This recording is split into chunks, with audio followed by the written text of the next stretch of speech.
Others. She's made a documentary she did 5 years ago about what growing up in a predominantly white suburb is like.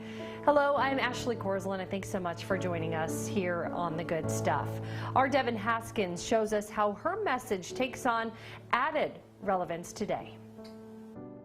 Oregon's population is almost 87% white and only 2.2% black. Often you will be the only one at work, you'll be the only one at the store, you'll be, the only one in your class. Melissa Lowry and her family live in a suburb of Portland.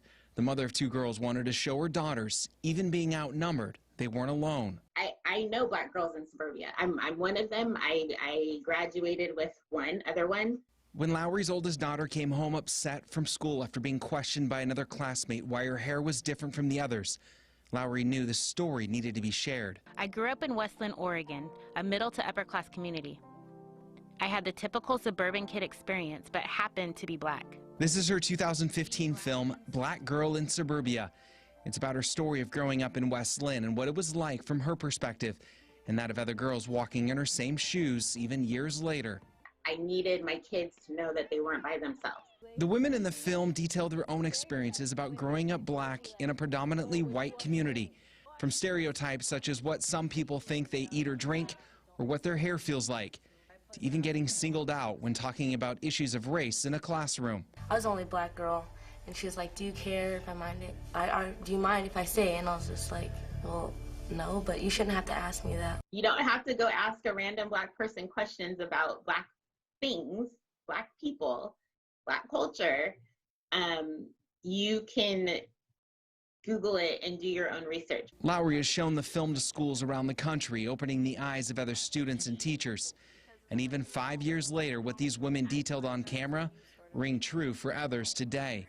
Racism, or a bias towards others, whether you want to believe it exists or not, is still alive. If you are a person that who sees the world as it's not that bad, I would ask and really encourage you to step outside of your comfort zone and to find folks that are really who are on the other end of the not so bad. And if you would like to watch the film, you can go to blackgirlinsuburbia.com for more information. Well, let's talk now about a good deed that'll help workers on the front lines of the pandemic. Souls for Souls delivered nearly 300 pairs of shoes, comfortable shoes, to staff at Providence Hospital near St. Joseph, Oregon. So this organization collects new shoes and distributes them to people in need around the U.S. and the world. And we appreciate Jamie Ellis for sharing this good deed with us. Well, with Oregon's face mask requirements extending into the outdoors as of today, we wanted to check in with people who were visiting a popular spot, and that's Washington Park's Rose Garden. Our photojournalist John Goodwin takes us there. So even if you're behind the mask, you gotta kind of imagine the beauty. It's a really nice day outside, but it's a bit hot, yeah. Oh, so beautiful. It's warmer than the past few days, that's for sure.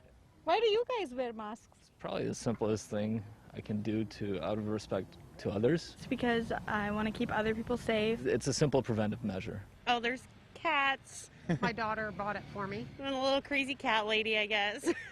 I wear my mask because I like to be considerate and respectful of the other people who are in community with me. Because I care about people. I'm considerate.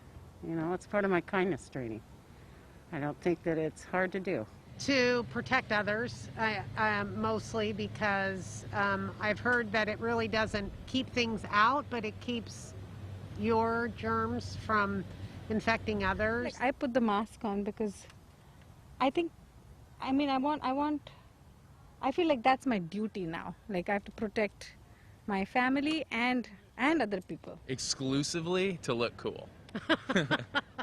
No, I definitely to protect others. That's, I feel like, the main point. The colors are amazing to me, how many different ones there are and how they all kind of connect with each other and just make such a beautiful display of nature and life. To be respectful of others, just cautious. I want businesses to be able to stay open. I want our community to continue to thrive. I wear it so I don't possibly infect other people, do my part to make it go away. It is worth it for me and my children and my grandchildren. What it comes down to for me is it doesn't take much out of you to just think about the people around you and wear the mask. It does help me, but it helps more people than myself. And that's why I wear the mask. Those are some really thoughtful answers there. Well, we would love to see your mask selfies if you've been taking them. Maybe you're posting them on social media. All you have to do is use the hashtag #MaskUpKGW and we can maybe share them. Well, still to come, a homecoming surprise in Bend. You are going to love this, I promise. An Oregon National Guard specialist returns home from deployment and reunites with his family.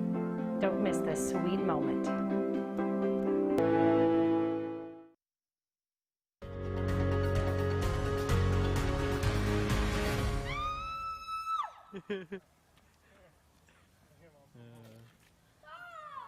Oh, how sweet is this? A wonderful reunion for a family in Bend this past weekend. Oregon National Guard Specialist Wesley Darling has been deployed since last fall. He got help from his brother to pull off a homecoming surprise for their mom, Kimberly. So she thought they were just taking a picture outside, and then Wesley showed up. My mom had mentioned in the past how she kind of liked those homecoming videos, and I thought it would be a really cool idea to try and surprise her. Kimberly was also in the Army. She says she's seen a lot of military homecomings over the years, but never thought she would experience one herself. Wesley, on the other hand, is so glad to be home. He will spend time with his girlfriend, and their sweet little daughter in Eugene. Congrats to them on that happy reunion, and thank you for your service, sir. Well, there's a special salute to healthcare workers in Washington. This week, the U.S. Army Golden Knights will put on a special performance to show their gratitude to all the frontline workers. Chris Cashman has a preview. The gold in the black, once a day, never back. Who? The Golden Knights! Hi, I'm Sergeant First Class Ryan Reese, member of the United States Army Parachute Team, the Golden Knights. We're in Seattle doing a salute to healthcare heroes. A little thank you to say we appreciate what you're doing to be on the front lines of this whole virus situation. And yes, you all look as cool as you think you do. Ready, set, go! It's so nice that we're being thanked, and the hospital is being thanked. You know, it means a lot, I think. I mean, it means an awful lot to me. This is just really, really cool. Staff Sergeant Ryan Reese. We should also say welcome home to you, a bit of a homecoming. Local Absolutely, boy. Yes. I love coming back to Washington. Tacoma is my hometown. This is arguably even better than Seafair. So we have the opportunity to look eye to eye with somebody and say thank you for what you're doing. Honestly, we really appreciate it. So we go up to a little over 2.5 miles in the air, come flying down at roughly 120 miles an hour.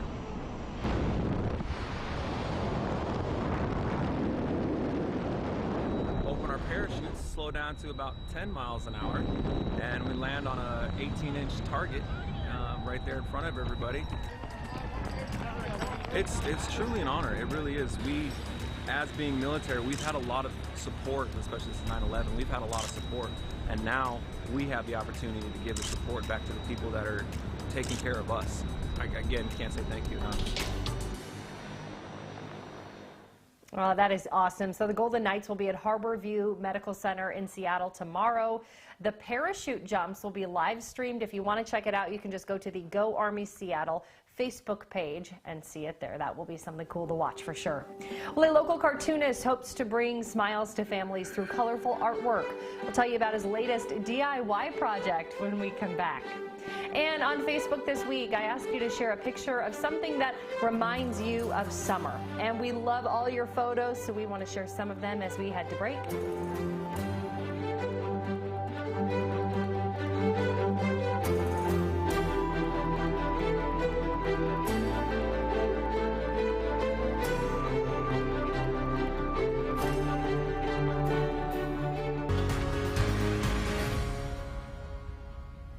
Welcome back. A Portland artist who is known for creating these colorful cutout characters is now helping families get creative. This is neat. So Mike Bennett teamed up with Metro Paint and Miller Paint to create a new do-it-yourself cutout kit. It features characters he calls the hopefuls. So they resemble things found in nature like a flower, maybe a raindrop.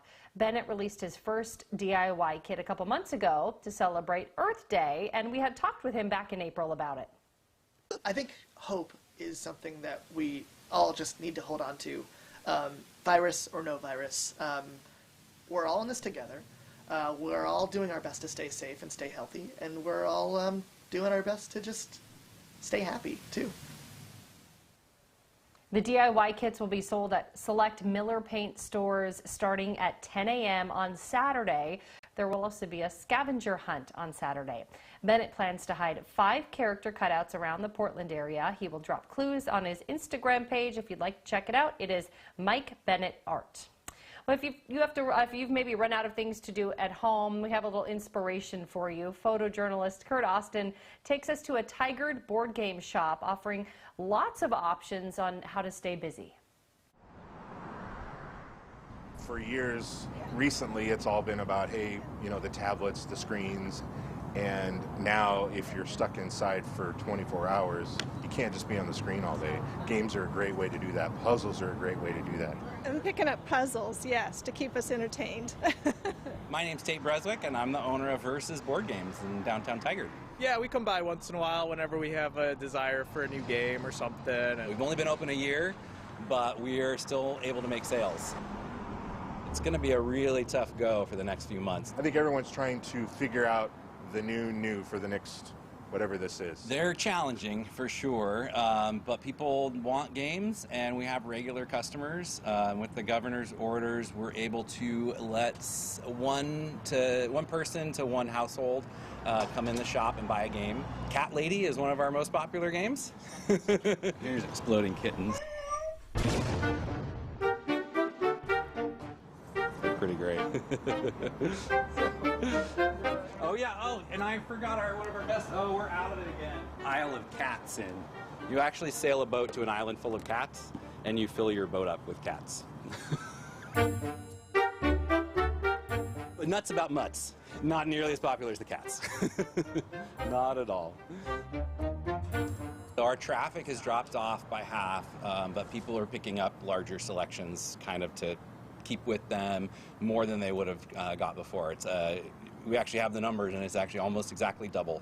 So twice as many, half as many people, twice as much that they're getting. The more we're able to support out here, the better we see Main Street grow, and you know, we love to see that. In the last week, we've had to get all of our inventory online so people can shop it that way, because we don't let them browse the store anymore. This will be the most popular game since 2018.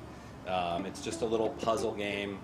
It's themed around Portugal, a king in Portugal. It's a pretty simple game. The King of Portugal has returned from a trip to Spain and is thoroughly unimpressed with the state of the royal palace of Evora. So right now, people are just at home with their partner, someone. This is the one to get. This is literally a game about laying tiles. Right now, it's a great time. Everyone's kind of stuck somewhere, and games are a great way to pass the time as well as pass the time together. It's going to be a really tough go for the next few months to see which places are able to stay open.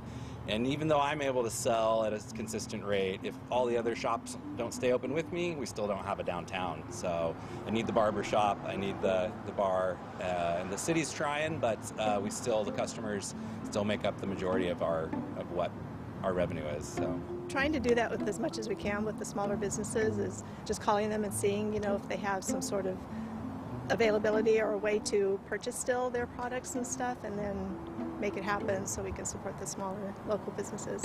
Yeah, the best is seeing the families walk home with something that they know they're going to enjoy. And it's just really cool. It's something that we're hoping we can keep here in some way or another.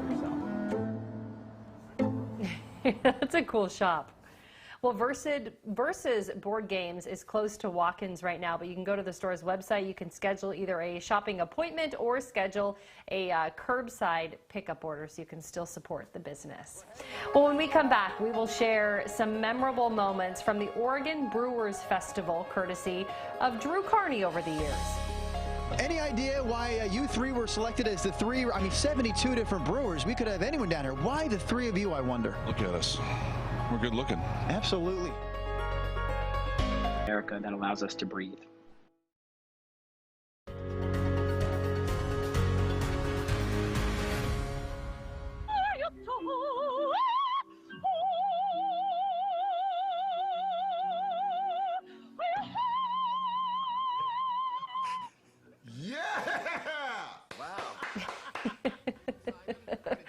A Newburgh woman made her big debut on America's Got Talent last night. We told you about opera singer and vocal coach Erin McCarthy yesterday right here. And as you saw, she combines her love for music and animals into her performances. That was the most fun I've ever had today. Yay! Oh. It's so ridiculous. It's a yes. Sophia. I don't know what was happening, but I'm going to say yes. I loved it. Heidi?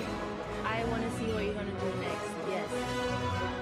Okay, I'm going to say no, but you have got 3 yeses, so congratulations.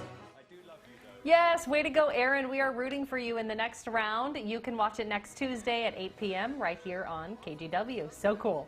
Well, the Oregon Brewers Festival at Waterfront Park will not be happening this year, but we'd like to share some of our favorite moments from over the years, courtesy of our Drew Carney.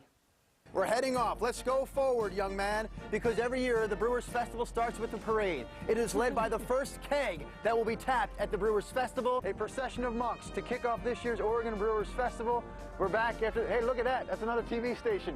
We're parading past them, heading to our studios. Any idea why you 3 were selected as the 72 different brewers? We could have anyone down here. Why the 3 of you, I wonder? Look at us. We're good looking. Absolutely. Thank you. Allow me to introduce you to the pair of brewers from the Netherlands who are participating in this year's Oregon Brewers Festival. I have Bart-Jan and I have Mark from a brewery known as Oproer. Say that again? Oproer.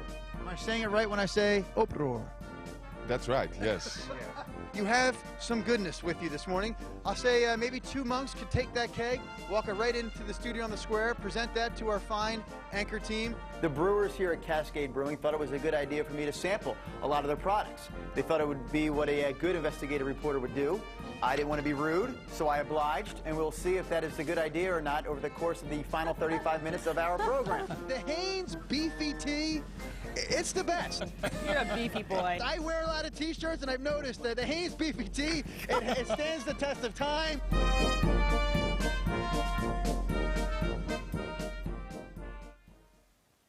And we will leave you with that. Thank you so much for joining us on The Good Stuff. We will end with more of your summer photos. So have a great night.